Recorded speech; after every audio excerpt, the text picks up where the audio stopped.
Manizales, 21 de noviembre de 2013, siendo las 5:15 de la tarde, comete el Juzgado Primero Civil Municipal de Manizales a continuar la audiencia dentro del presente proceso verbal de responsabilidad civil contractual iniciado a instancia de la señora Elena Santana Franco contra la Compañía de Seguros Bolívar, radicado número 17001 4003 001 2013 148, audiencia en la cual, siendo ya la 1 de la tarde, se decretó un receso para efectos de proferir el fallo que en derecho corresponda conforme al material probatorio adosado. Escuchados los alegatos presentados por los apoderados de las partes, pasado el proceso a despacho para proferir la sentencia que en derecho corresponda, a ello se apresta este judicial previa a las siguientes consideraciones. Las pretensiones se encuentran acumuladas en debida forma. La demandante y la parte demandada se encuentran legitimadas en la causa por ser mayores de edad, una persona jurídica, y el interés para obrar se basa en las afirmaciones realizadas en la demanda como en la contestación. Lo anterior es suficiente para efectos de la legitimación en la causa y el interés para obrar, por activa y por pasiva, por lo que es dable proferir sentencia de mérito. Igualmente, este judicial es competente conforme a los postulados establecidos por el Código de Procedimiento Civil. Antecedentes. En horas de la mañana se inició la audiencia oral dentro del presente proceso, y como antecedentes hay que mencionar que se presenta demanda por parte de la señora Elena Santana Franco contra la compañía aseguradora Bolívar en busca, como pretensiones, que se indemnice a la demandante por la ocurrencia del riesgo asegurado bajo la cobertura de enfermedad grave a la luz del contrato de seguro celebrado entre las partes y según póliza número 128995. Igualmente, que se condene a la compañía de seguros a pagar a la aseguradora la suma entonces de 41 millones de pesos como riesgo asegurado, al igual que reconocer los respectivos intereses.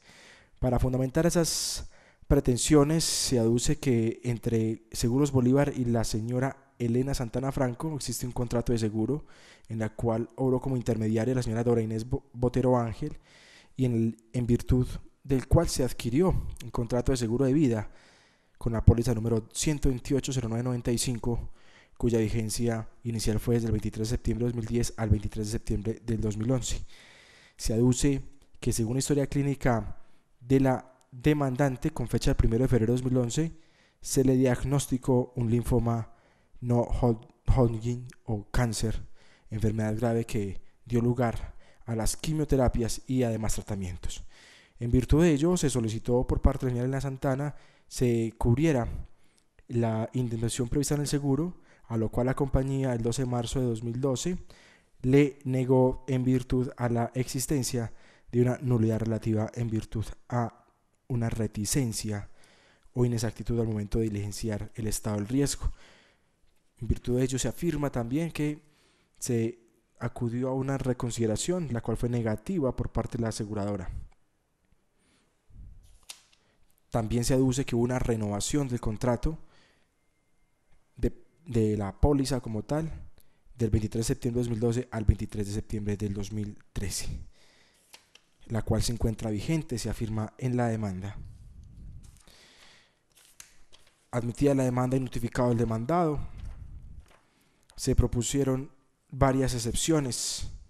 atacando las pretensiones incoadas, excepciones que se reducen a lo siguiente. Primero, inexistencia de la obligación a cargo de la Compañía de Seguros Bolívar por no cumplimiento de las condiciones contempladas en la póliza de seguros de vida, renta para disfrutar protección a la vida en su cobertura de enfermedad grave, en la cual se manifiesta una situación especial en cuanto a las enfermedades graves y a su protección pasados 6 meses después de la vigencia de la póliza. Se aduce entonces en esta excepción que la enfermedad fue diagnosticada el 1 de febrero de 2011 y que por tanto no había pasado los 6 meses que contempla la cláusula para efectos de garantizar dicha indemnización. Al igual que se hace alusión a todo el estudio del linfoma de Hodgkin en cuanto al cáncer que fue diagnosticado a la demandante. Como segunda excepción, se aduce la nulidad relativa del contrato de seguro por reticencia e inexactitud de parte de la asegurada. Para tal fin, se alude al artículo 1058 y se hace alusión en esencia a que la demandante incurrió en reticencia o inexactitud al momento de diligenciar el estado de asegurabilidad o el estado del riesgo y por tanto ocultó información que debía conocer la aseguradora en ese preciso momento. Para el efecto se hace alusión a cada una de las fechas en las cuales se presenta la enfermedad que se dice fue ocultada y los diagnósticos y los comentarios médicos sobre el punto para establecer esa reticencia. Se alude también con jurisprudencia de la Corte Suprema de Justicia sobre el tópico. Como excepción, diríamos consecuencial de la nulidad relativa, amarrada a esta excepción, la parte demandada enfila una que tilda como excepción de inexistencia del amparo o cobertura como consecuencia de la nulidad relativa del contrato, siendo que no hay obligación de cancelar. Igual petición hace en la excepción que manifiesta que no hay obligación de cancelar suma alguna de dinero. La 3.5, más que una excepción, es una manifestación jurídica donde se manifiesta que las compañías aseguradoras de vida no están en la obligación de verificar los antecedentes de salud de sus asegurados una vez expidan las pólizas de seguro. La otra excepción es la de máximo valor asegurado y la última, la genérica como tal. El transcurso del proceso, entonces efectuado ese recuento, y es el marco fáctico que nos tiene hoy aquí reunidos, procede el despacho a hacer las siguientes consideraciones. El contrato de seguro. El compendio mercantil regula el contrato de seguro como aquel convenio consensual, bilateral, oneroso y aleatorio y de ejecución sucesiva. De la definición que nos ilustra el artículo 1045 del Código de Comercio, conforme a la doctrina de la jurisprudencia, se puede colegir que los elementos esenciales del contrato de seguro son el interés asegurable, el riesgo asegurable, la prima o precio de seguro y la obligación condicional del asegurador. Y se establece que en defecto de cualquiera de estos elementos el contrato de seguro no producirá efecto alguno. Ahora bien, sentado de forma lineal, se ha consagrado que el interés asegurable debe estar demarcado por el alea, por el azar, pues es la esencia de la naturaleza del contrato de seguro, es la indeterminación de un hecho catalogado como siniestro. De igual forma y de manera diáfana, el artículo 1082 del Compendio Mercantil establece que los seguros podrán ser de daños o de personas, aquellos a su vez podrán ser reales o patrimoniales. Cada tipología o modalidad de contrato de seguro está regido por una normatividad de orden general. Y es así, siguiendo la línea que demarca el tema de prueba, como en la etapa precontractual, contractual y postcontractual, las partes intervinientes deben desplegar una actitud preeminente diferente según la doctrina a los contratos conmutativos, ello en relación con la fase inicial del contrato. Por lo anterior, el legislador en el Código de Comercio, en el artículo 1058, consagró una máxima que vendría a regir de forma brillante la relación de los contratantes en el contrato de seguro, normativa que ha dado lugar a multiplicidad de pronunciamientos de las altas cortes. En efecto, la referida norma consagra, comillas, el tomador está obligado a declarar sinceramente los hechos o circunstancias que determinan el estado del riesgo, según el cuestionario que le sea propuesto por el asegurador. la reticencia o la inexactitud sobre los hechos o circunstancias que, conocidos por el asegurador, lo hubieran retraído de celebrar el contrato o inducido a estipular condiciones más onerosas, producen la nulidad relativa del seguro. Si la declaración no se hace con sujeción a un cuestionario determinado, la reticencia o la inexactitud producen igual efecto si el tomador ha encubierto por culpa hechos o circunstancias que impliquen agravación objetiva del estado del riesgo.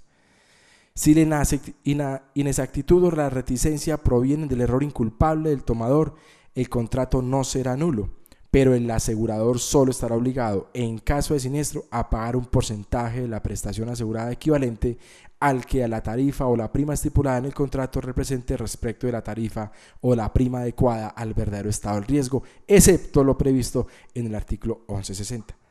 Las sanciones consagradas en este artículo no se aplican si el asegurador, antes de celebrarse el contrato, ha conocido o debido conocer los hechos o circunstancias sobre los que versan los vicios de la declaración, o si ya ha celebrado el contrato se allana a subsanarlos o los acepta expresa o tácitamente. Cierro comillas.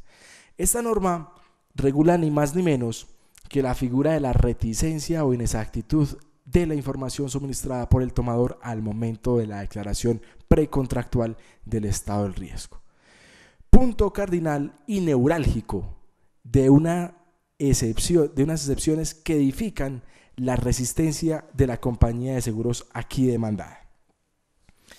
Al tocar el punto, el doctor Carlos Ignacio Jaramillo, en su obra Derecho de Seguros, tomo 2, editorial Temis,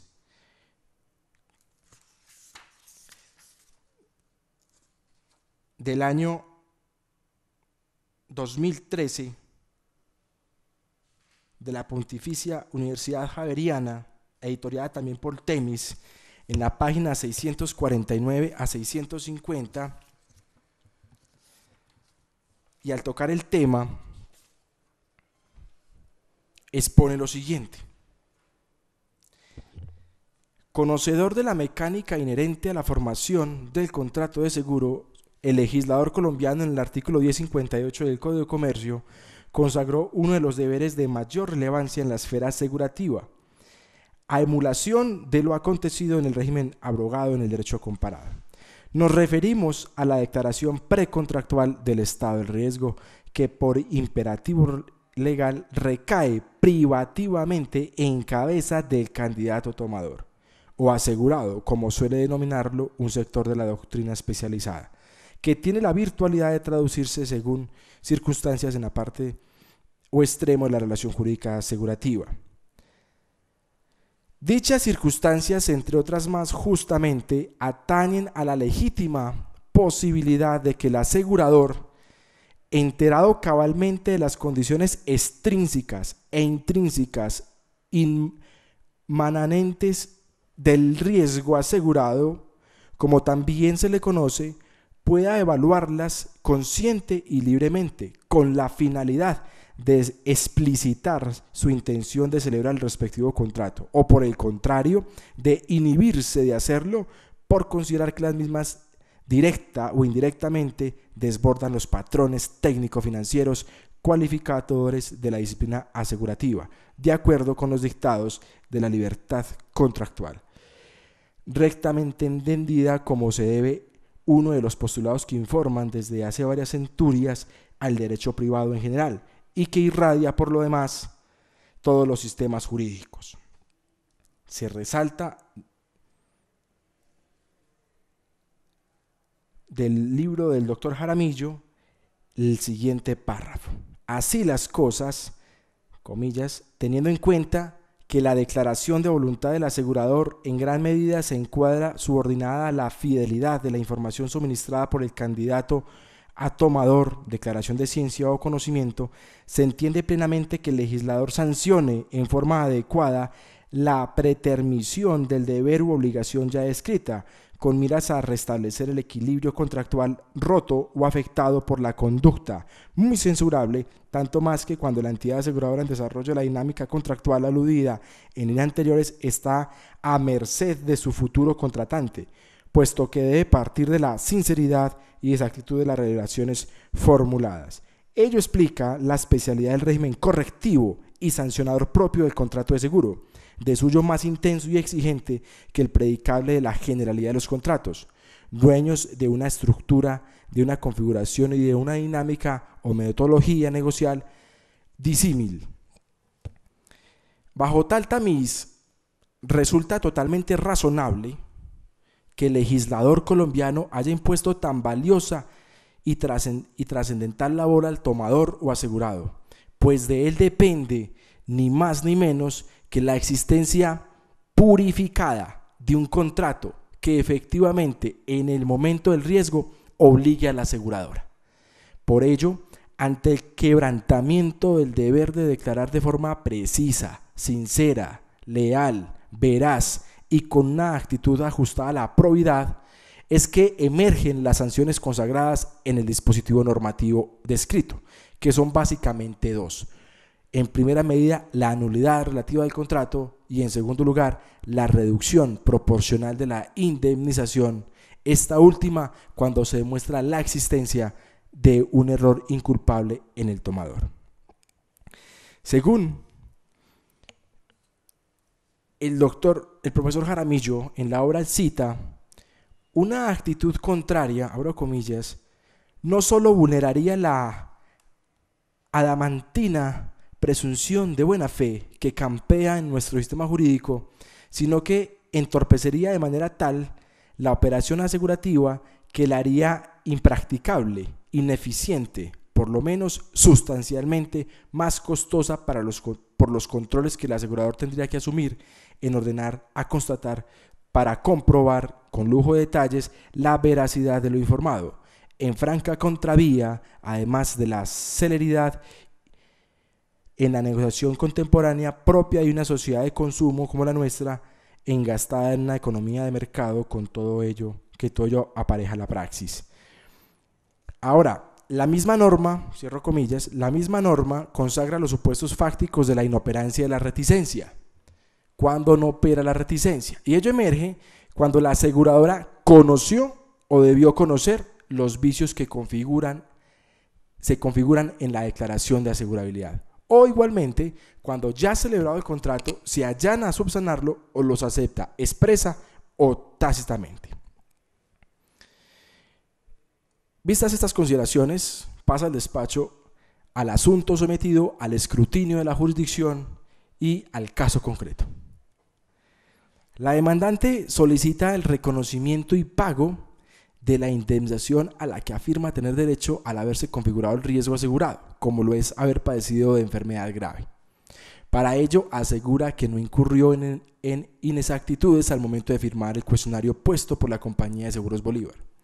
que la enfermedad grave que le fue prescrita sucedió mucho después de haber tomado la póliza, que al momento de rubricar la declaración del estado del riesgo no padecía de la enfermedad grave, que actuó de buena fe, que de ninguna manera puede deducirse que existió mala fe. Conforme a los alegatos de conclusión, se afirma que, tal como lo afirmaron los testigos, solo había sospechas, no para el paciente, sino para los galenos que tienen conocimiento especial. También se asegura que la demandante estaba en un error de conocimiento que la libera de la mala fe que se le endilga. Igualmente, de manera enfática, la parte demandante aduce que al haberse generado varias renovaciones se presentó un allanamiento a la reticencia por parte de la aseguradora, la cual es catalogada como una consumidora que merece protección, la demandante. Citando para ello entonces la sentencia T517 del año 2006. Finalmente asevera que la cláusula referente a la exclusión temporal de enfermedades graves resulta abusiva y que por tanto se debe aplicar lo previsto en el artículo 1057 del Código de Comercio. Consecuencialmente pide se acceda a las pretensiones de la demanda. Por su lado, la parte demandada, después de hacer un corto recuento sobre los hechos y las reclamaciones presentadas y resueltas a la señora Elena Santana, arguye la existencia y materialización evidente y clara de una reticencia o inexactitud al momento de la suscripción del estado del riesgo. Afirma el apoderado de la parte demandada que las declaraciones rendidas en el juicio fueron concluyentes, al indicar que la demandante ocultó información valiosa al momento de resolver el cuestionario puesto a su disposición por la aseguradora. Y al igual que indica que la cláusula de exclusión de enfermedades graves no es abusiva, además, cuando la misma agente de seguros le puso de manifiesto tal situación a la hora demandante. Afirma que el hecho de las renovaciones no da lugar a eliminar la reticencia en la que incurrió la demandante, la cual actualmente no canceló la última renovación. Consecuencialmente pide se declaren probadas las excepciones de mérito que fueron intercaladas. De cara al transcurrir procesal, se puede colegir con meridiana claridad la existencia de dos tesis jurídicas abiertamente contradictorias. En efecto, al paso que la demandante afirma que no incurrió en reticencia y que en el eventual caso que así se considere la compañía de seguros se allanó a la misma y que la póliza tiene cláusulas abusivas, la parte demandada se opone a todo ello y depreca la existencia de lo contrario. Analizadas las actuaciones desplegadas dentro del presente juicio, este judicial atisba que el litigio que combina a la señora Elena Santana Franco y a Seguros Bolívar se demarca en lo siguiente. Primero, en establecer si el contrato de seguro que los une está viciado de nulidad relativa al configurarse una reticencia o inexactitud por parte de la demandante a la hora de declarar el estado del riesgo. Segundo, determinar si las renovaciones del contrato de seguro tienen la virtualidad de constituirse en un allanamiento de la reticencia. Tercero, si lo anterior no procediera, definir la aplicación de la cláusula de inexistencia de obligación de indemnizar en razón de las condiciones del amparo en lo referente a las enfermedades graves, al igual que determinar si la misma es abusiva. Cuarto, si no resulta procedente lo anterior, establecer la viabilidad del pago de la indemnización deprecada en virtud del contrato de seguros teniendo en cuenta el valor máximo asegurado. En busca del horizonte que permita poner fin a la álgida polémica que conmina a las partes en litigio, es necesario empezar indicando que al juicio declarativo se allegaron los siguientes documentos con valor probatorio para ser apreciados en conjunto y conforme a las reglas de la sana crítica. Primero, copia auténtica del contrato de seguro de vida, renta para disfrutar protección a la vida, tomado por la señora Elena Santana Franco con la compañía de Seguros Bolívar, con las respectivas condiciones generales y especiales. Renovación de la póliza antes descrita. Historia clínica de la demandante emitida por la nueva EPS. Reclamaciones efectuadas por la demandante a la aseguradora. Declaración del asegurado e informe del médico que atendió a la señora Santana Franco para efectos de la reclamación. Solicitud de seguro de vida número 537710 con el cuestionario general. Historia clínica de la entidad Oncólogos de Occidente, informe completo del estudio anatomopatológico emitido por la entidad Citosalud. Igualmente, se recibieron las declaraciones de parte, los testimonios de los doctores Diego Emiliano Lopera y Guillermo López Guarnizo y finalmente la declaración de la señora Dora Inés Botero. Auscultado los medios de convicción de forma analítica y en conjunto, este judicial atisba que le asiste razón a la parte demandada cuando asevera la existencia de inexactitudes o reticencia de la señora Elena Santana Franco al momento de desplegar la fase precontractual o previa al perfeccionamiento del contrato de seguro, como lo fue el diligenciamiento y suscripción de la declaración del estado del riesgo. Ello en virtud a los siguientes razonamientos. En primera medida, un estudio minucioso a las historias clínicas aportadas al juicio declarativo permiten colegir con tamaña diafanidad que la señora Elena Santana venía siendo tratada desde el mes de febrero del 2010, fruto de unas molestias de salud que presentaba,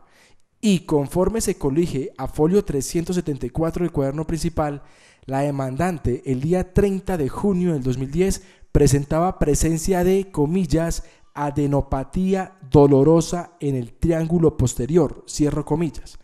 del cuello, Seguidamente, el día 4 de agosto del 2010, acudió nuevamente al galeno para ponerle presente el motivo de la consulta, comillas, ganglios en el cuello, en donde se encontraron ganglios cervicales, disponiéndose por el médico la necesidad de aclarar el diagnóstico para, comillas, descartar malignidad. Obsérvese cómo entre los meses de junio y agosto del 2010 a la señora Santana Franco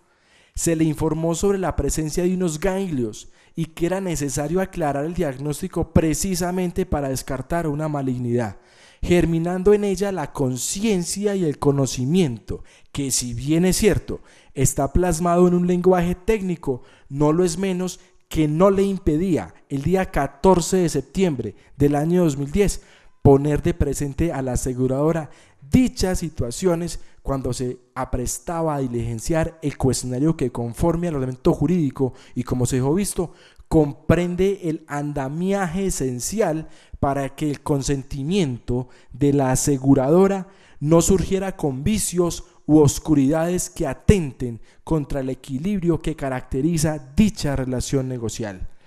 Nótese cómo la señora Elena Santana Franco quebranta de manera directa uno de los deberes de la potísima relevancia al momento de declarar el estado de riesgo, esto es, la obligación de indicar sinceramente las situaciones que alteren la esencia del riesgo asegurado. En efecto, si se estudia la respuesta dada en el cuestionario rubricado el día 14 de septiembre de 2010 al interrogante, comillas, sufre de alguna enfermedad o lesión distinta a las descritas anteriormente, cierro comillas, se puede concluir que la misma fue negativa, abandonando y dejando a un lado sus verdaderos conocimientos sobre los, comillas, ganglios dolorosos que le fueron hallados el día 30 de junio del año 2010, folio 374 del expediente. Al estudiar el tema de los deberes del tomador en el contrato de seguros, el profesor Hernán Fabio López Blanco indica lo siguiente, abro comillas, el módulo de comentarios al contrato de seguros, quinta edición, 2010, Hernán Fabio López Blanco, editoriales Dupre, Bogotá, año 2010, página 157. Abro comillas. Como especial característica de los deberes del tomador, anoto que son anteriores a la ocurrencia del siniestro, pues comienzan desde antes del perfeccionamiento del contrato. Subsisten en todo su desarrollo y excepcionalmente pueden proseguir en caso del siniestro, aun cuando ya en esta etapa lo usual es que se radiquen en cabeza del asegurado o del beneficiario en los eventos en que no son coincidentes dichas calidades. Dentro de ellos, los que se merecen destacarse por ser en esencia predicables de la calidad del tomador son los siguientes. Primero, declarar sinceramente todas las circunstancias inherentes al riesgo. Resalto esto del doctrinante. Cuando el legislador deja en manos del tomador la información relativa al estado del riesgo, está depositando en él lo que la doctrina y la jurisprudencia han denominado ubérrima buena fe,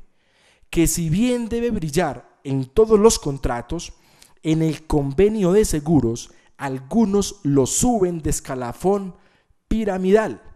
pues este contrato se caracteriza por ser esencialmente aleatorio, sin que pueda permitírsele a los asegurados que se aguarden o se guarden información tan relevante como la indagada en la letra P del cuestionario. Se debe destacar que cuando la doctrina y la jurisprudencia aducen que se debe declarar sinceramente todas las circunstancias inherentes al riesgo, se está haciendo un llamado enérgico para evitar desequilibrios y nada más importante para el 14 de septiembre del 2010, previa a la expedición de la póliza, 23 de septiembre del mismo año, que si hubiese puesto en conocimiento la existencia de las adenopatías que debían descartarse fueran de origen maligno.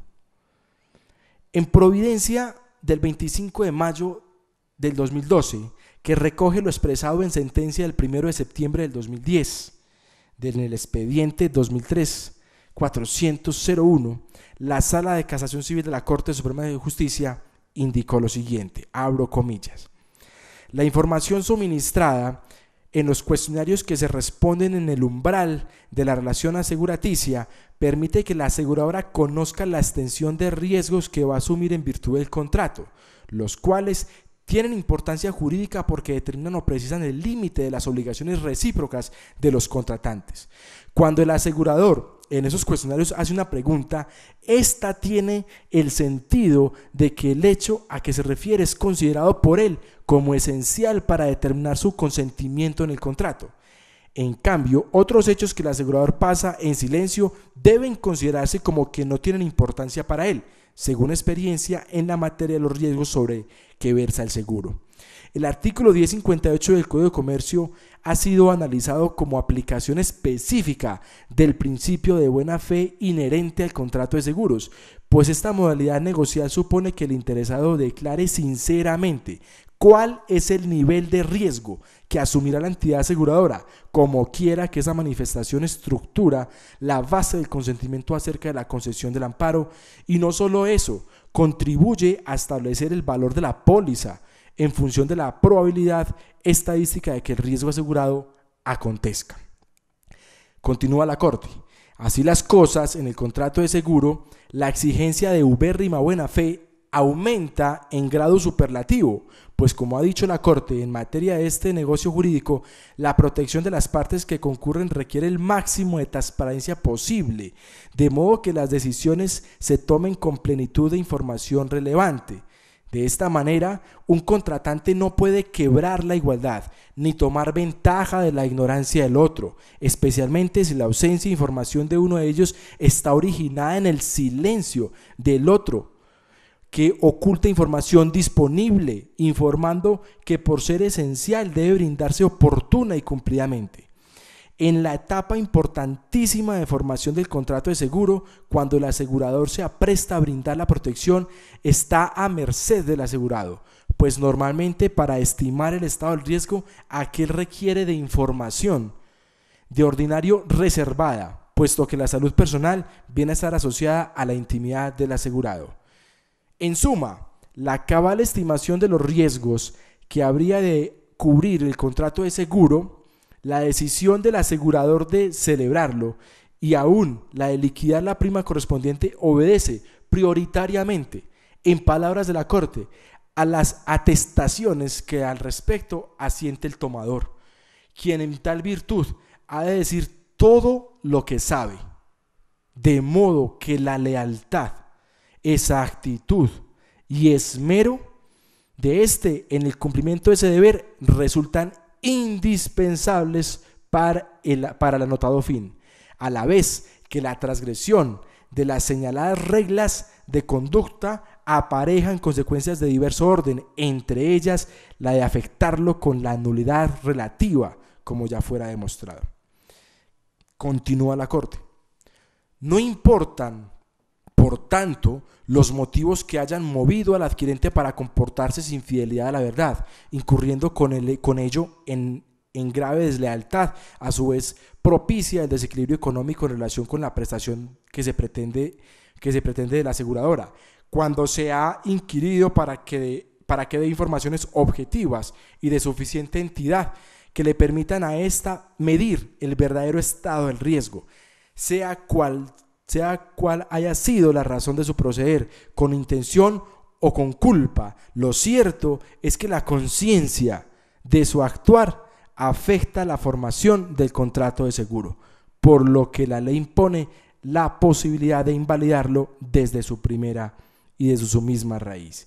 Es palmario que el legislador quiso arropar la falta de sinceridad del contratante y su obrar contrario a la buena fe bajo la sanción de la nulidad relativa, con lo cual, en ejercicio de una actividad que le es propia y para la cual se haya facultado, construyó un régimen particular que inclusive alcanza a superar en sus efectos el ordenamiento común de los vicios del consentimiento, frente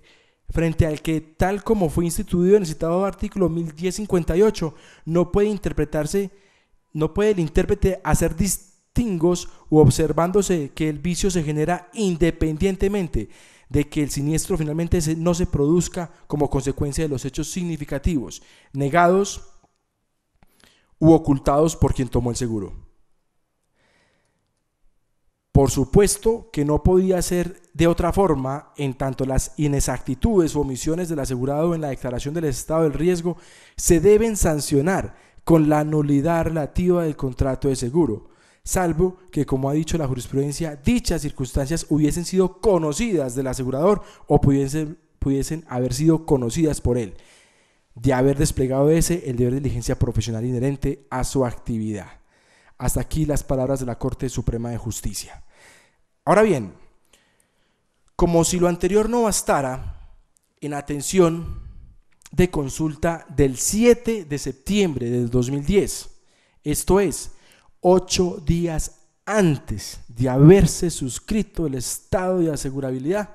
la señora Elena Santana acude al médico de la nueva EPS, quien le indica en la impresión diagnóstica la presencia de un, comillas, tumor no especificado de tiroides o mediastino. 3 interrogantes, cierro comillas. Con base en esta información, esto es, sin importar que el tumor fuera maligno o benigno, la demandante decidió nuevamente apartarse de la sinceridad, de la probidad y de la lealtad que caracteriza el contrato de seguro, y el día 14 de septiembre, en el literal F, contestó negativamente la presencia de tumores. Allí no se le estaba preguntando simplemente si padecía de cáncer. En el literal F se le estaba preguntando si padecía de cáncer o tumores, sin importar si eran benignos o malignos. Ante la consulta del 7 de septiembre del 2010 y la notoria especificación e indiscutible en la historia clínica de la presencia de un tumor no especificado, debió la señora Elena Santana en el cuestionario manifestar que padecía de un tumor, así no supiera que fuera benigno o maligno para esa época.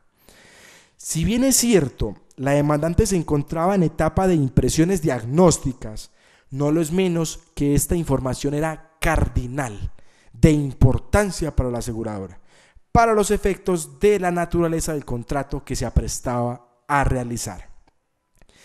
La declaración del doctor Emilio Lopera Cortés fue fundamental para confirmar los anteriores razonamientos. El deponente fue claro, preciso y responsivo. Extendió un relato técnico que permite concluir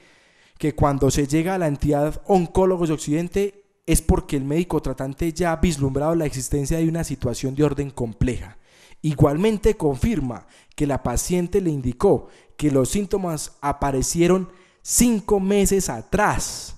siendo la consulta el 27 de enero del 2011, lo que le permitió al declarante colegir que el cáncer linfático al que finalmente se desprendió la patología de la demandante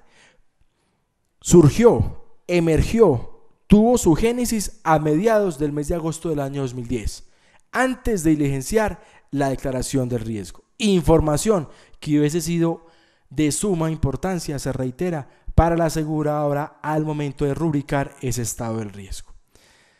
Igualmente, ante la pregunta del despacho y previa a la aclaración de la diferencia entre impresión diagnóstica y de diagnóstico, el galeno expuso, de cara al documento obrante a folio 378 del expediente, historia clínica aportada por la nueva EPS, es decir, cuando se indica, comillas, tumor no especificado, manifestó el declarante que la generalidad de las personas lo asemejan a una enfermedad grave. Por ello, en esa fecha,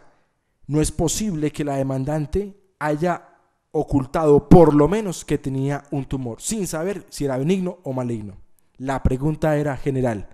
que estaba en el cuestionario: ¿padece cáncer o tumores? No se preguntaba si era benigno o maligno, simplemente era general. Ante el silencio se generó la reticencia que aquí se está estudiando. La reticencia en este punto se demarca cuando el accionante, pese a que en el mes de agosto del 2010 se le indicó que padecía de, comillas, un tumor, decidió contestar negativamente a la pregunta referente a ello, sin importar si se sabía o no que era maligno. Sumado a lo anterior, y como consecuencia precisa de ese silencio, tenemos la declaración de Guillermo Antonio López Guarnizo, galeno, que de igual forma clara, precisa y responsiva, expuso que a la institución a su cargo llegó el día 19 de octubre del 2010 2 muestras para ser estudiadas, biopsias de 1 centímetro de diámetro. Obsérvese que para el mes siguiente ya se estaban llevando las biopsias a la institución competente para establecer la malignidad de las mismas. Situación que se conocía desde antes del 23 de septiembre del año 2010, cuando se extendió la póliza. Bajo tal tamiz nos preguntamos cómo la demandante contestó negativamente que no padecía de tumores el día 14 de septiembre del 2010, pero era conocedora que tenía que entregar con posterioridad unas muestras para una biopsia que arrojó como resultado un linfoma. La respuesta está demarcada por los senderos de la reticencia y de la inexactitud, debiéndose aplicar las consecuencias previstas por el legislador. Pese a las manifestaciones de la demandante en su interrogatorio de parte, en el sentido que fue sincera cuando llenó el cuestionario que da cuenta de la declaración del riesgo, las pruebas aportadas y practicadas en este juicio declarativo revelan una situación fáctica distinta, sumado a que se pone en tela de juicio sus aseveraciones cuando indica que no le pareció importante manifestarlo, cuando de forma precisa ese artículo 1058 del ordenamiento mercantil establece que tiene que indicar todas las circunstancias especiales inherentes al riesgo asegurado. No es de recibo, por tanto, para este despacho la afirmación que se hace en el interrogatorio cuando concluyó ella que no pareció importante manifestarlo. También resulta alejado de la realidad lo indicado por aquella en esta audiencia, en el sentido que se encontraba en buenas condiciones de salud al momento de tomar la póliza, pues conforme a las historias clínicas y a lo dicho por los galenos, resulta irrefutable que el 19 de octubre se tomaron unas muestras para el estudio patológico, fruto de un avance y de un diagnóstico que se venía presentando desde por lo menos junio del 2010. Como dice en la historia clínica, unas, comillas, adenopatías dolorosas. Debe recordarse que la exigencia consignada en el artículo 1058 del Código de Comercio tiene 2 fundamentos esenciales. Por una parte, la buena fe, o como se dice por parte de la doctrina, la buena fe in contraendo, que es al momento preciso de suscribir el contrato. Una buena fe calificada, que como dice la Corte, es superlativa, empotrada, por decirlo de alguna forma, en un nivel más alto que el resto de una buena fe, pese a las críticas que esta manifestación presenta por parte de algunos doctrinantes. Y el otro fundamento es ni más ni menos con la naturaleza misma del contrato de seguros. Uno de los elementos esenciales del contrato de seguros es que es aleatorio, a diferencia de los demás contratos que es conmutativo, en el cual la prestación es cierta. Aquí, en el contrato de seguro, juega el alea como un elemento esencial del contrato. En virtud de ello, la buena fe que el tomador debe desplegar al momento de la declaración del riesgo surge como elemental, esencial e importantísima. Porque si queda en manos del tomador alguna situación que la desdibuja del alea y deja de ser aleatoria, me está desnaturalizando el contrato de seguros. Dicho en otras palabras, cuando la tomadora en el presente asunto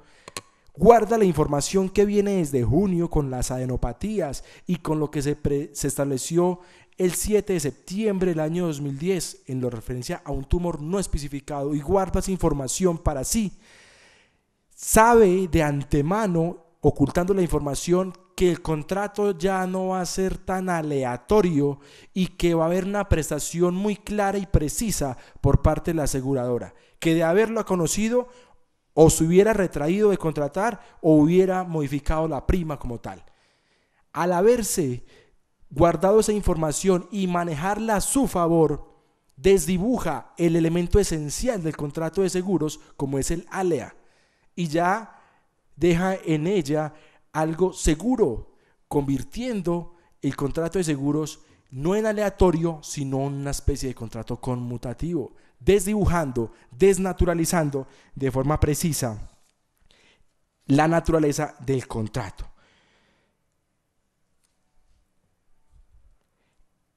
Dice el doctor Jaramillo en la obra En Cita, en la página 667. El segundo fundamento del precepto objeto de análisis, en efecto, estriba en la naturaleza, que por su configuración ineluctable inviste el contrato de seguros como un negocio jurídico aleatorio, por oposición a los contratos conmutativos, caracterizados, como es sabido, por su equivalencia prestacional, la cual, en relación aseguraticia, precisamente se echa de menos. De ahí la inventerada catalogación como contrato aleatorio, artículo 1036 del Código de Comercio, en razón a que la prestación que cada parte intenta procurarse, como lo afirma el profesor Rubén Stiglitz, se abandona a su suerte, pues se contrata sobre la esperanza y el riesgo, circunstancia puntual que, por su especialidad y atipicidad negocial de cara al común denominador de los contratos, clama una metodología igualmente peculiar, con objeto de atender a esta inquebrantable realidad contractual. Es precisamente la contingencia incierta de ganancia o pérdida que, rectamente concebida, mueve a contratar a las partes, hasta el punto que se traduce en la ratio negocial, en el trasfondo volitivo del negocio jurídico. Cierro comillas. En virtud de ello, cuando alguna de las partes se aprovecha de la información, en este caso que viene desde junio, con las adenopatías dolorosas, con la especificación de tumor no especificado el 7 de septiembre del 2010, antes de firmar el estado de asegurabilidad, esa información entra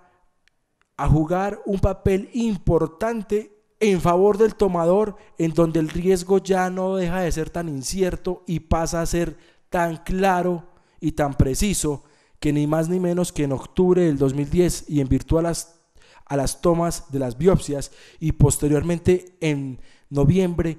y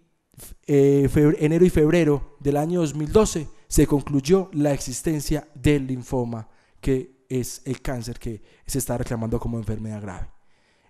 Esa cadena de sucesos dan lugar a concluir de manera irrefutable que al momento de suscribir el estado de asegurabilidad, esa información jugaba un papel importante para la aseguradora. Ahora, no es obligación de la aseguradora verificar el estado de salud del tomador, pues para ello se edificó precisamente la declaración del tomador, fiado en la ubérrima buena fe. Es imposible dentro de la praxis mercantil que las aseguradoras verifiquen la totalidad de las situaciones médicas de todos sus asegurados. Para eso el legislador dotó de una especial buena fe al tomador y quedó el asegurador a merced precisa del tomador, a lo que le diga el tomador en ese estado de asegurabilidad. La doctrina y la jurisprudencia han sido enfáticas en decir que no es obligación del asegurador verificar de forma precisa el estado de salud del asegurado. Sumado a ello, dentro del plenario no se desprende que el cuestionario rendido y suscrito por la señora Elena Santana tenga motivos de duda u oscuridad que permitieran exigir a la aseguradora una actuación más diligente. La declaración del riesgo no establece un manto cuestionable, donde se puede afirmar que la aseguradora conoció, primer presupuesto, o debió conocer, segundo, el estado de salud de la demandante. Por esa razón, conforme a la jurisprudencia, cuando la aseguradora conoció o debió conocer, a partir de ahí no opera la aplicación de la reticencia, como hice alusión en párrafos anteriores. Pero en el presente caso, y tal como fue establecido por la parte demandada,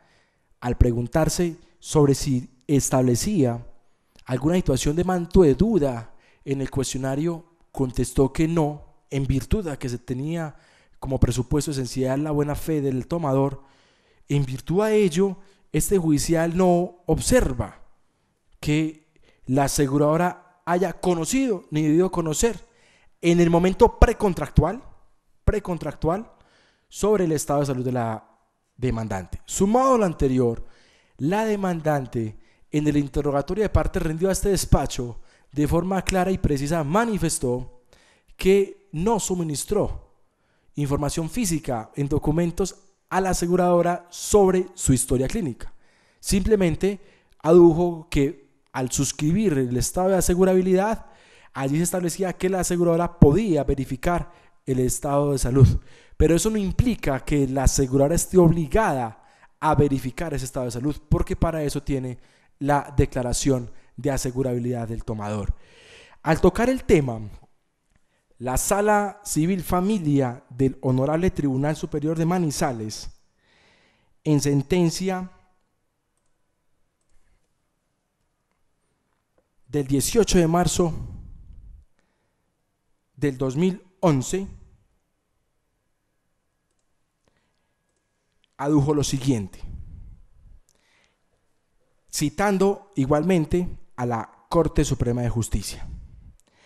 Comillas, adrede se pone especial acento en esto porque no es que en toda hipótesis el matiz profesional de la actividad aseguradora destine a los efectos de la ausencia de sinceridad del solicitante del seguro y por ende excluya de tajo la nulidad de seguro, como apuradamente lo concluyó el tribunal. Citando en apoyo el sobredicho pasaje del fallo, ni por asomo la Corte ha prohijado una tesis semejante, de semejantes alcances, ni allí ni en el fallo del 2 de agosto de 2001, referido también por el adquén, al sostener que pesando en el asegurador un deber de máxima diligencia y previsión, ningún efecto podía derivar de los vicios de la declaración de asegurabilidad del señor García Ordóñez. Continúa la Corte. Como fácil se ve, otro es el contenido de esa carga de diligencia impuesta en el asegurador, de la cual por lo demás habla la lamentada sentencia del 2 de agosto de 2001, donde a propósito de un caso donde disputábase si la sanción de nulidad había de sobrevenir fatalmente, no obstante que el asegurador tuvo elementos a la mano para dudar de la fidelidad de la declaración de la ciencia, otorgó la cobertura, precisó la corporación que justamente en tales eventualidades obra ese conocimiento presunto que ataja la ineficacia del contrato, en particular sobre reparar en el juez profesional, en el jaez profesional, que reviste la actividad que tales instituciones desempeñan en ese ámbito. En el punto preciso se destaca de la sentencia de la Corte lo siguiente: y si bien al asegurador concierne una carga de diligencia al asumir el riesgo, predicable en aquellos eventos donde existe la posibilidad de que el estado del mono concuerde con lo expresado en la declaración de ciencia, hay que reconocer, como lo expresa el casacionista, que esto no adviene obligatorio,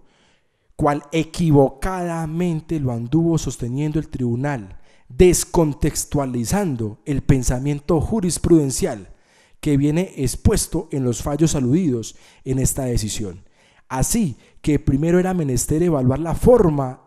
en que efectúa el asegurado al informar de su estado de salud al asegurador, que solo tras ese quehacer valuativo cabría entrar a considerar si en verdad hubo negligencia de parte del asegurador.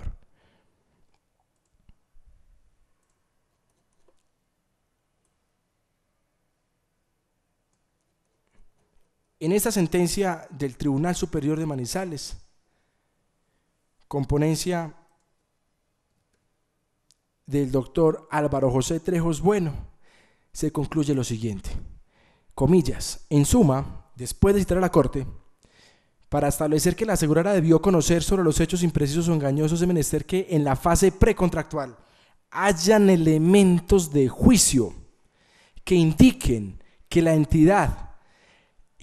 la entidad la posible reticencia. Solo cuando, a pesar de los indicios, la compañía de manera negligente omite indagar al respecto, es posible abstenerse de declarar la nulidad. De lo contrario, la reticencia del asegurado tendrá las consecuencias previstas en la ley. Providencia del 18 de marzo de 2011, radicado 2008, 169, Sala Civil Familiar del Tribunal Superior de Manizales, magistrado ponente doctor Álvaro José Trejos Bueno.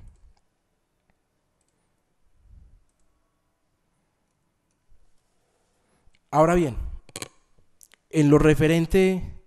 a que la aseguradora se allanó a la reticencia por haber renovado el seguro, hay que decir que dicha situación no tiene la virtualidad esperada por la parte demandante, pues en tratándose de derechos de seguros, la renovación hace alusión a la póliza inicial, la cual por lo general opera de forma automática, estando la reticencia marcada desde su inicio. Sumado a lo anterior, no puede afirmarse delanteramente que hubo un allanamiento cuando la aseguradora precisamente en los meses de marzo y abril de 2012 confutaron, reprocharon expresamente la reclamación efectuada por la parte demandante, a lo cual entonces no puede subsumirse las consecuencias del último inciso previstas en el artículo 1058 y anotadas por la parte demandante en su alegato de conclusión cuando dice que se allana expresa o tácitamente. Ahora, reforzando el anterior argumento, se debe separar el momento del conocimiento para que se pueda aplicar lo deprecado por el apoderado a la parte demandante en la parte final del artículo 1058. En efecto, una situación es que la aseguradora conozca la reticencia al momento de la declaración del riesgo y otra distinta cuando lo hace después de sucedido el siniestro. Al tocar el punto, de forma precisa, volviendo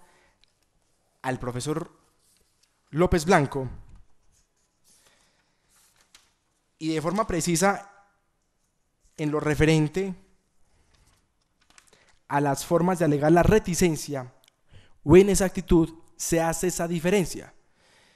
Si al momento precontractual de suscribirse el estado del riesgo, la aseguradora denota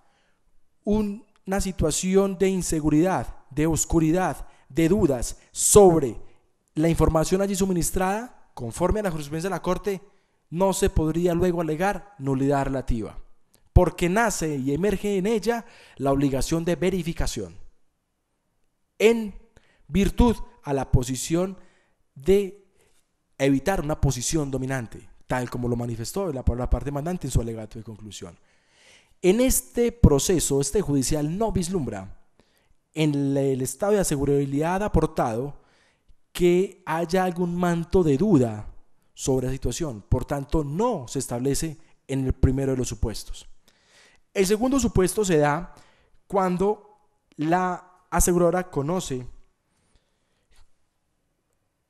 cuando se hace después de sucedido el siniestro. Allí, en esa situación, y al tocar el tema, el doctor Hernán Fabio López Blanco, en la obra citada, en la página 167, aduce lo siguiente. Sucede, comillas, después de analizar el primer evento, dice, sucede que la aseguradora tan solo viene a tener conocimiento de la reticencia después de cuando ocurre el siniestro. Lo que dicho sea de paso es lo usual,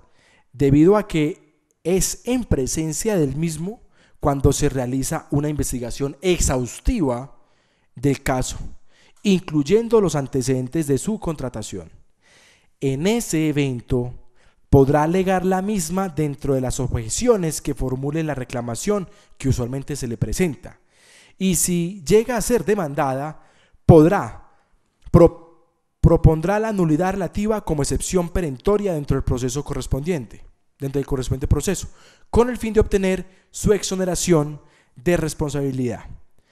Pues es de resaltar que incluso si no objetó y se le demanda por la vía aún ejecutiva, siempre tiene la posibilidad de utilizar el medio exceptivo pertinente, tal como se ampliará más adelante por parte del ordinante. Entonces, en este punto se puede observar que se tiene que dividir de forma precisa las dos situaciones.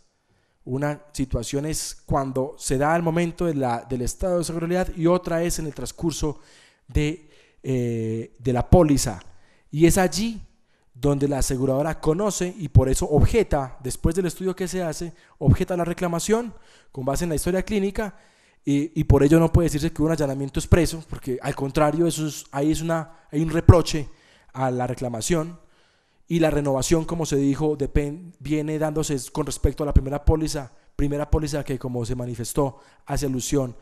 a el momento en el cual se incurrió en la reticencia. Ahora, si en gracia y discusión y contrariando lo que refleja el material probatorio, se llegare a concluir o se dijera que no se presenta inexactitud, este judicial atisba que la cláusula referente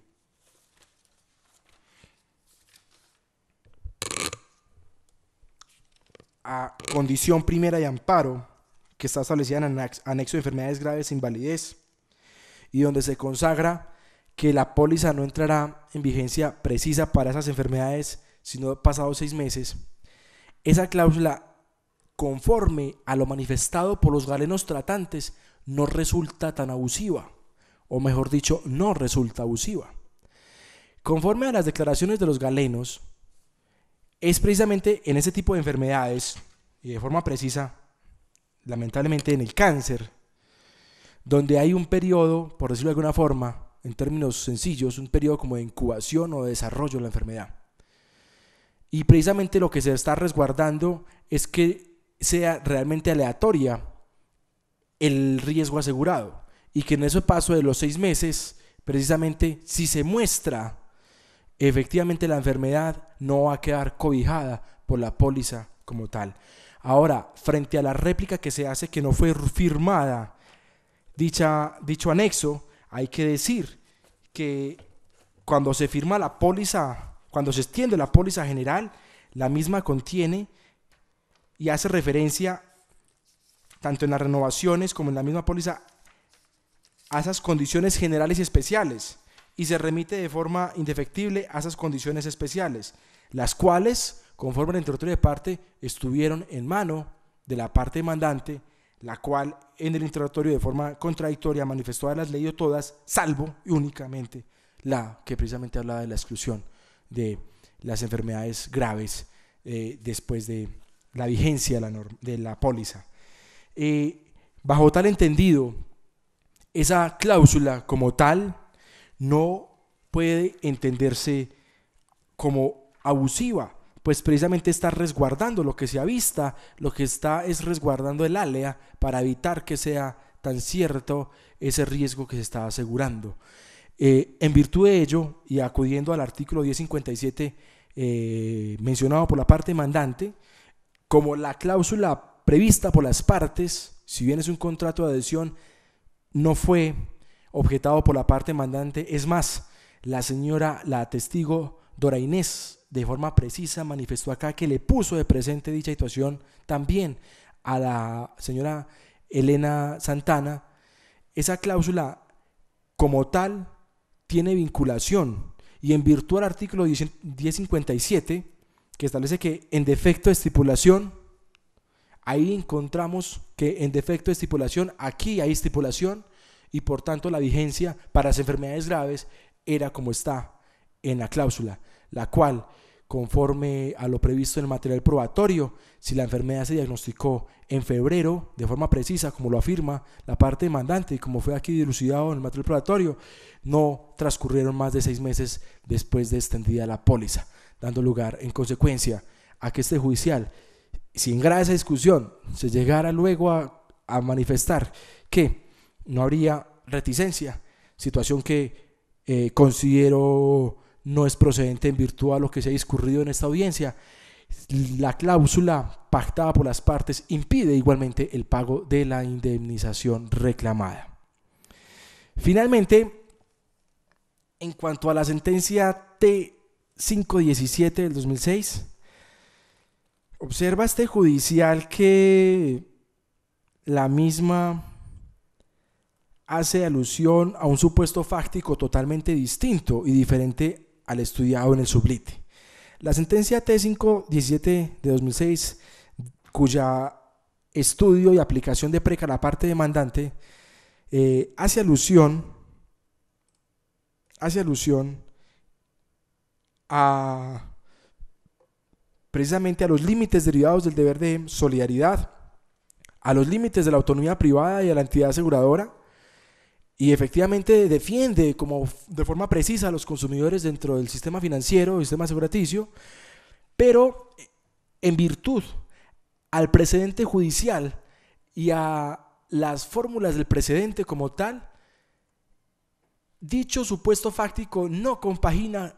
con lo que se está discutiendo en este juicio. Precisamente dentro del fundamento fáctico de dicha sentencia, cuya aplicación se aplica, la T517 del 2006, la Corte analizó, tuvo bajo su análisis con efectos interpares, y también efectos interpares en ciertas situaciones, una situación en la cual a la accionante no le querían expedir una póliza de seguros, y la tutela se encamina precisamente a que se debe expedir la póliza de seguros, y por esa razón la Corte entonces concluye de forma precisa que se deben revocar las sentencias de instancia y ordenar a la compañía de seguros, la previsora, Liberty, Seguros del Estado, atendiendo la escogencia de la aseguradora, que realice la accionante expedir una póliza. Como se puede observar, la sentencia citada no compagina desde el punto de vista fáctico con lo que se está estudiando y lo que es objeto de discusión en este proceso. Dicho en otros términos más sencillos y para culminar ese punto, conforme a los métodos de interpretación constitucional, no resulta procedente aplicar lo dicho por la Corte en ese punto, toda vez que obedece a un supuesto de fáctico diferente, bien distinto a lo que sucede en este caso concreto. En suma, lo hasta aquí precisado se estima suficiente en orden a concluir que la excepción incoada, denominada nulidad relativa por reticencia, encontró eco en los elementos materiales de prueba, y por haber prosperado la misma, se exonera a este judicial, conforme al artículo 306 del Código de Procedimiento Civil, de estudiar el resto de las excepciones propuestas, pues con la nulidad relativa por reticencia se deniegan la totalidad de las pretensiones de la demanda. La decisión se adoptará sin condena en costas por estar la demandante amparada por pobre, conforme a lo previsto en el artículo 160 del Código de Procedimiento Civil. En mérito de lo expuesto,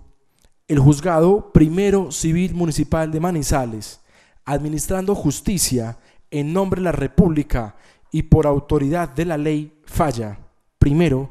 declarar probada la excepción intercalada por la parte demandada, rotulada como, comillas, nulidad relativa del contrato de seguro por reticencia e inexactitud de parte de la asegurada, cierro comillas, ello por las razones que edifican la motiva. Segundo, declarar imprósperas las pretensiones de la demanda. Tercero, sin condena en costas por lo dicho en la parte motiva. Esta decisión queda notificada en estrados y contra ella proceden los recursos establecidos en el ordenamiento procesal. Se pone en conocimiento la decisión de las partes intervinientes, empezando por la parte demandante. Gracias, señor juez. Con todo respeto, manifiesto inconformidad frente al sentido de la sentencia y, en consecuencia, me permito formular recurso de apelación contra la misma.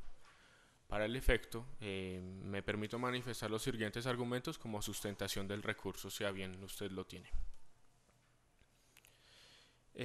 Para este abogado no es de recibo el argumento con el cual se señala que la última excepción que consagra el artículo 1058 no puede ser aplicable. Para el efecto, en los alegatos se hizo referencia a la sentencia de la Sala de Casación de la Corte Suprema de Justicia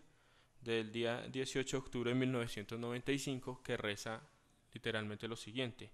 si bien el artículo 1058 trata de las exigencias y las graves sanciones para las declaraciones falsas o las inexactitudes en que incurra en el contrato de seguro, lo cual genera la nulidad relativa del contrato, no obstante, el mismo artículo en cita establece las circunstancias que conducen a que la reticencia o la inexactitud no operen. Estos son, en primer lugar, cuando la aseguradora conoció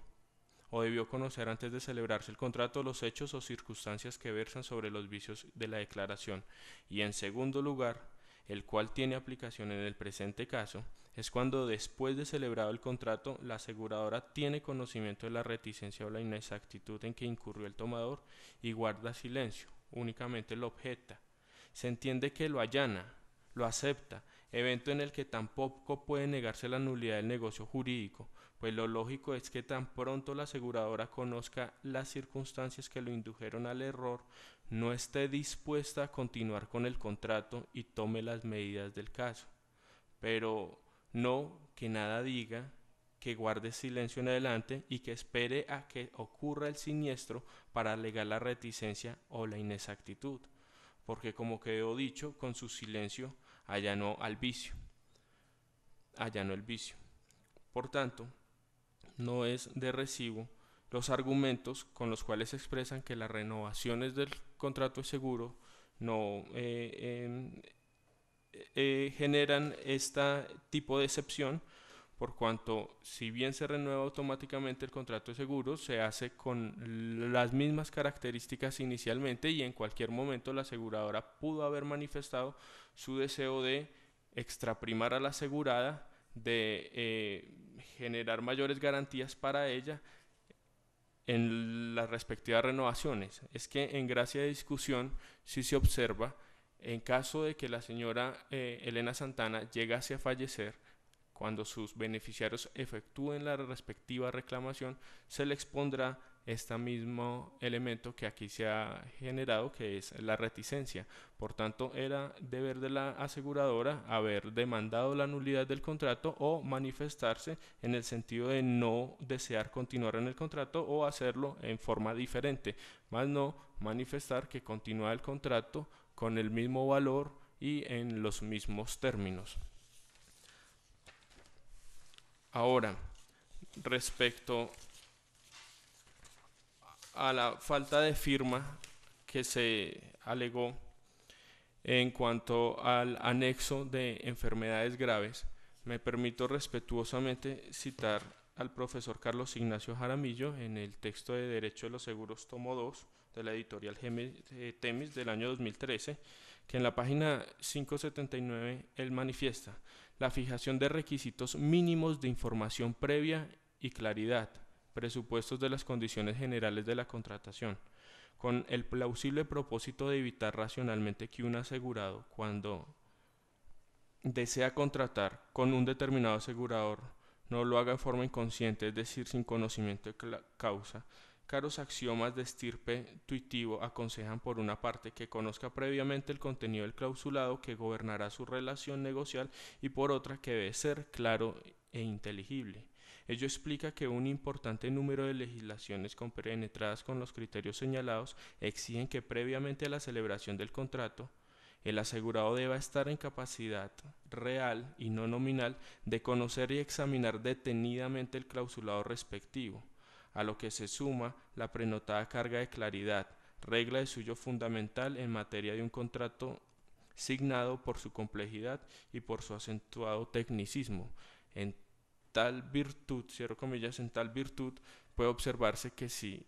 no se encuentra la firma de aceptación del tomador, es imposible predicar que la aseguradora cumplió con este requisito y que estuvo pendiente que efectivamente lo conociera la tomadora. Por estas razones creo yo que no deberían prosperar las excepciones planteadas, por el contrario sí las pretensiones de la demanda, y así ruego que sea el superior jerárquico quien desate esta inconformidad. Gracias, señor juez. Correcto. Se le otorga la palabra a la parte demandada para que manifieste lo que estime pertinente frente a la decisión adoptada y si desea pronunciarse también en este momento para efectos del registro que va a ir al superior frente a la sustentación que acaba de hacer el apor a la parte demandante. Señor juez, en cuanto a la sentencia no tengo pronunciamiento alguno, y en cuanto a lo expuesto por el apoderado demandante, en la oportunidad procesal correspondiente presentaré los correspondientes alegatos de no recurrente. En este estado de las cosas, procede entonces el despacho a resolver a pronunciarse sobre la concesión del recurso de apelación interpuesto por la parte demandante, el cual acaba de ser sustentado ante esta instancia. Conforme al artículo 351 y 354 del Código de Procedimiento Civil, al tratarse de un proceso verbal declarativo de menor cuantía, se concede el recurso de apelación en el efecto suspensivo, en tanto que se negaron la totalidad de las pretensiones. Recurso que se concede ante los señores jueces civiles del circuito de la ciudad de Manizales. Por secretaría, en su debido momento, envíese el expediente a la oficina de apoyo judicial a efectos de que someta al reparto la presente alzada. No siendo otro el objeto de la presente diligencia, siendo las 6:32 de la tarde, el Juzgado Primero Civil Municipal de Manizales da por terminada la presente audiencia y levanta la sesión.